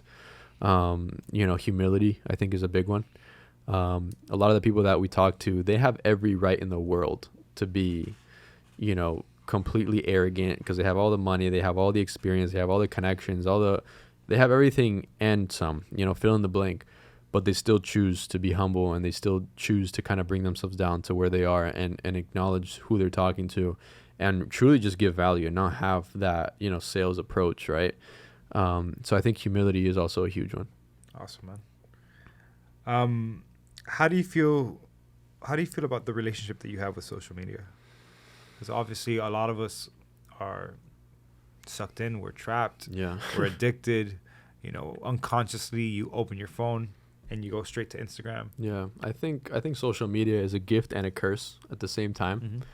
I think it has so much potential to really, up until now it's given us, so many opportunities and so many kind of like tools at our fingertips, literally, to be able to put ourselves in front of millions of people.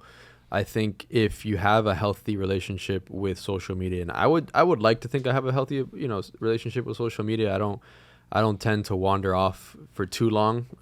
Obviously, I have my weak moments when I'm on TikTok, just looking at funny videos and dances and stuff, which I think is okay. I think now I know iPhone has a bunch of little tools and gadgets to like cap off the amount of time that you can you can spend on certain apps. But I recently was reading an article about how much time, when you put into perspective, right? We have 24 hours in a day, and let's say your screen time is like 2 hours a day, which is most people is much more which is than most. Mine's probably like 4 or 5, if Yeah. I'm being completely honest. And just take 5 to be an even number. Over 2 days, that's 10 hours. Over 4, that's 20 hors. Over 5, that's 30 or I don't know. Yeah, so you lose 52 days. So in a year. you lose so much time if you really were to put it and do the math over a year's time.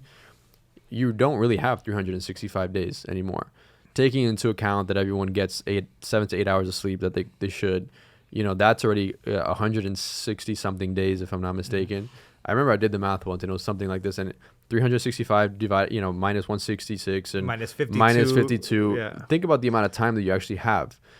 And that's, I think, what's kind of putting me in a place where like, whoa, okay, like I need to use social media. I need to use my phone. I need to use it to the best of its ability, but it can't use me. It can't consume me. And I think that's where a lot of people might have that relationship where they're like, oh, I'm feeling stressed. I'm feeling anxious. Let me go to TikTok. Like, let me do this. Let me do that. They kind of use it as an escape, which, can be unhealthy for some people, not for all people, but I think for the vast majority, when you do have that approach towards it, it can be definitely unhealthy. 2 more questions, and I'll let you be. This is fun. What do you notice is a general shift in the way that your generation speaks about mental health? Or how do you feel your generation sees mental health? I think our generation sees mental health as getting a physical every year, right? And I'm really proud to be part of the generation that takes part in that. My girlfriend is a mental health therapist, and I'm super proud of her and everything that she's doing. So I get that world, and I even from high school, I remember, unfortunately, it was 2017, 2018, the Sandy Hook shooting. It was Valentine's Day. I was a senior in high school. And I came home watching that on the news less than 2-3 hours away.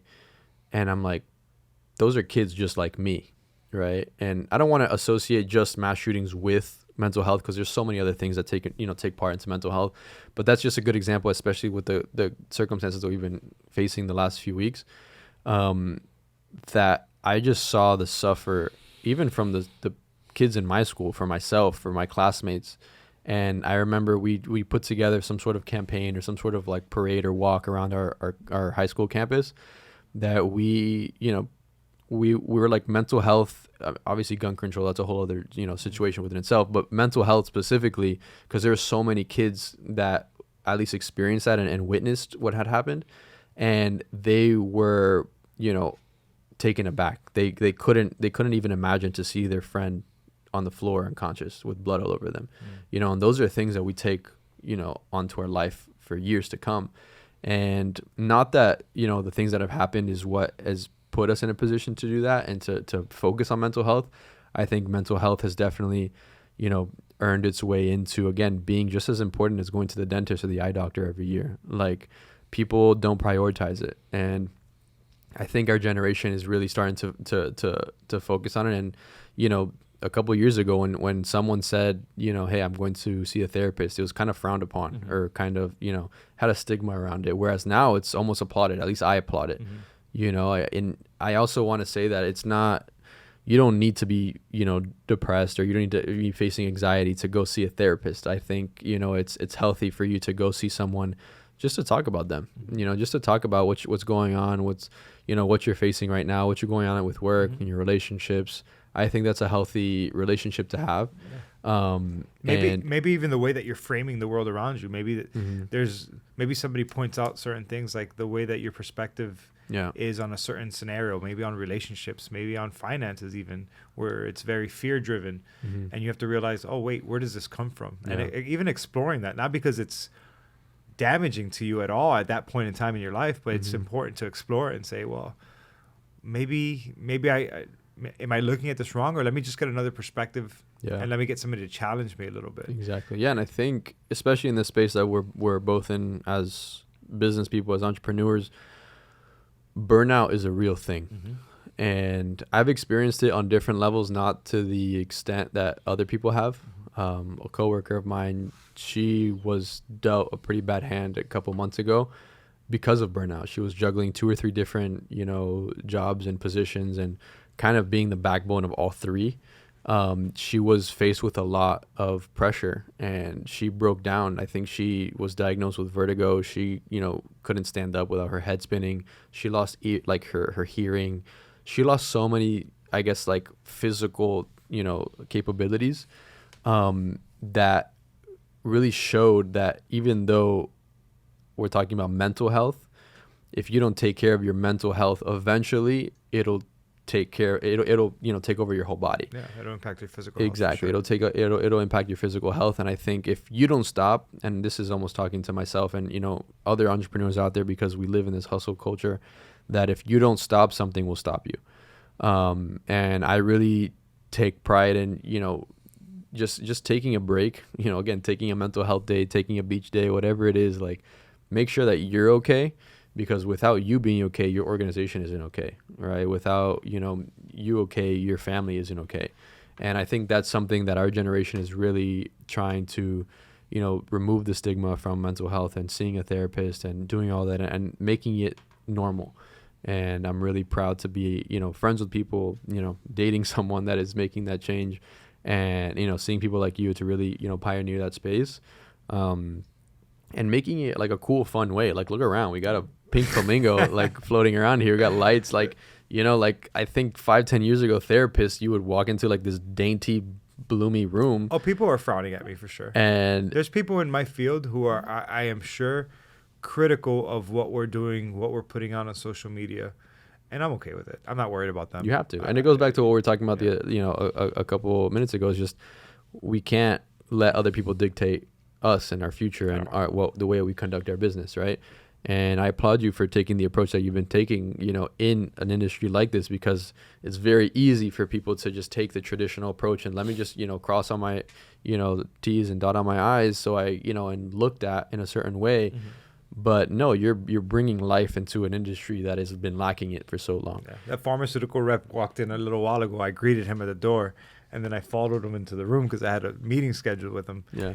And then he said something, and he goes, "Oh wait, you're the provider? You own this practice?" I was like, "Yeah." I was like, sorry if I don't look the part, man. I'm not really seeing patients right now. So, but either way, like, it doesn't. Yeah, like that's another thing that people don't really think about, and like wardrobe is even a big part of it. Yeah. Like what you wear is tells someone something. Yeah. Right. And I've been the same way. I've gone into meetings and people are in like suits and like, ties and stuff. And I'm in a t-shirt and, joggers. Jeans, and like, I'm like, this is who I am. Like, I'm in a creative business. I cannot like be like stuck in, like, if you're not going to respect me for how I look and what I'm doing, then we don't even need to conduct this meeting. Right. And I think that goes back to traditionally how people are so used to doing business and working in a certain way where they have to look a certain part. Right. But when you go home with that person, they're putting on an AC/DC t-shirt and like blasting music where that they can express that in their workplace. And I think that's a big part of, the way our workforce is kind of going and the direction it's going. And also, I think mental health is also taking a big part in that, because even, big corporations are starting to, hire and create relationships with counselors and therapists to provide their own employers and employees with the resources they need to go through whatever they're going through. Yeah, definitely.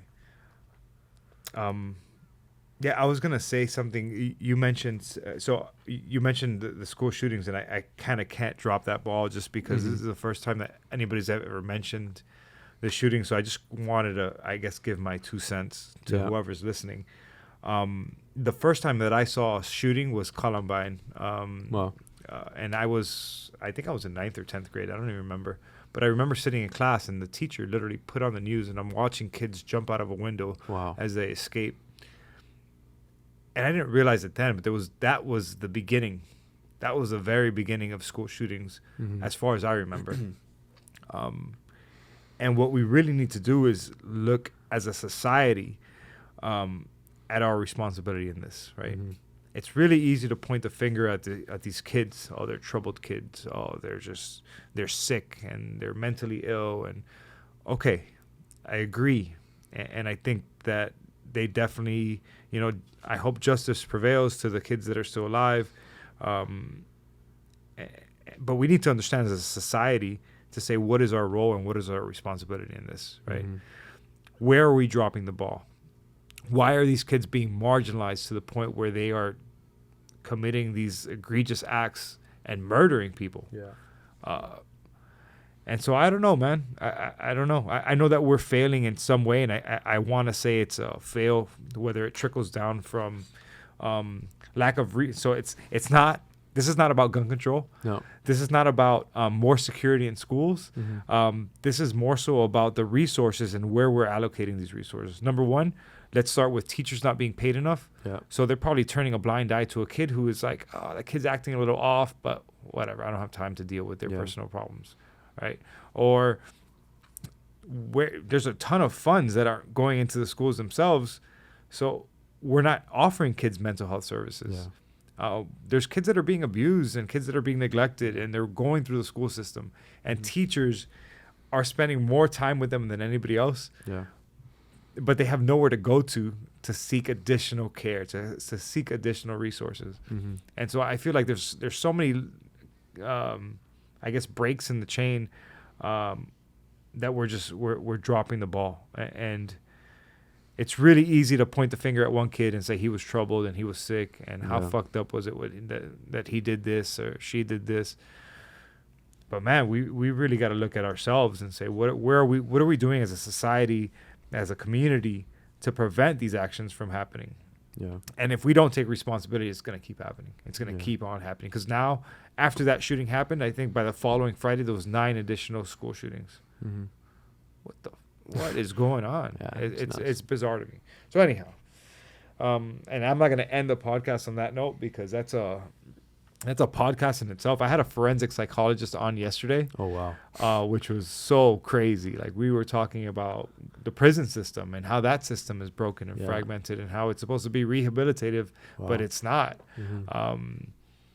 And then on Monday, I had an artist came in who is flourishing and doing well, doing murals. It's so random. I love the diversity. I'm showing that mental health exists in every sector of our lives, no matter what. I think that's so important too. I mean, you mentioned the prison. I don't know much about that, but even in schools, it's a good one to listen to. I will definitely look back. If there's one, I'm telling you, it's that one. Once we put it out. But I think it's so. And you mentioned either the teachers too. I mean, again, we can point all of our fingers at politics and gun control and all these things, and I agree. I don't think that's the answer to this, by any means. That's I remember my mom was a preschool teacher, and if I'm not mistaken, when she hit like 15 or 16 students, she had an assistant teacher come in, right? I've been in classrooms with 40, 50 kids, with one professor, with one teacher, and God forbid one of us had an issue that we didn't need to talk about, or we even had enough time to like even touch on it, right?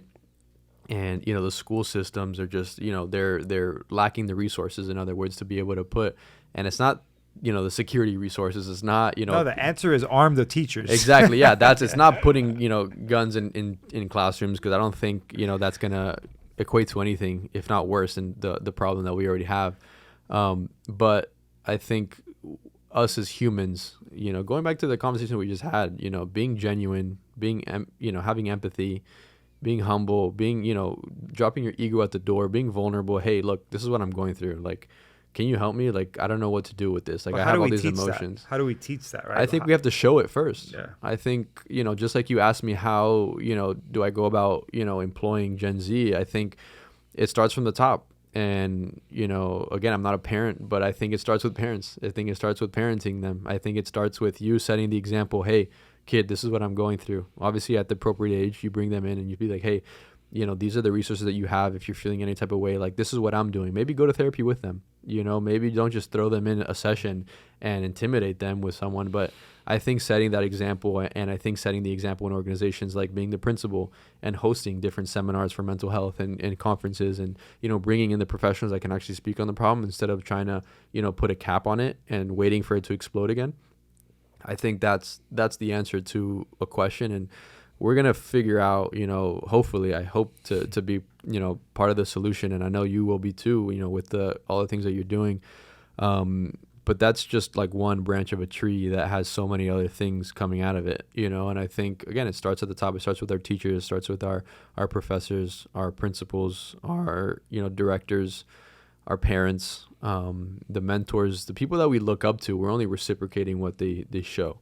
And I think if we're responsible enough to show them the right thing, the politicians, the leaders of our country, I think it starts from all the way to the top. And, if we can just get that example being shown the right way, I think we would be in a much different place. I hope so, man. Last question for you. What's your purpose? You have this life. We have one journey. What do you feel your purpose is here? Wow. You with all these stumpers. I think my purpose is to impact in one way or another, right? I think we all have a story to tell. And I've learned through friends, through mentors, that if you learn how to tell that story and learn how to tell it well enough, like, you will make an impact without you even knowing. Right. And I think, that starts with getting behind the mic and being vulnerable and talking to people, learning from them, in the meantime, putting out content that means something, putting out content that impacts and influences culture. We're all influencers. Just because you don't have 100,000 followers on Instagram doesn't mean that you're not affecting and influencing someone on the other side of that phone. And I pay attention to that. I don't have a ton of followers, but I pay attention. I'm intentional with what I put out to hope and pray that whatever I put out makes an impact on someone's life, on someone's mental health, on someone's, business, on their journey to success.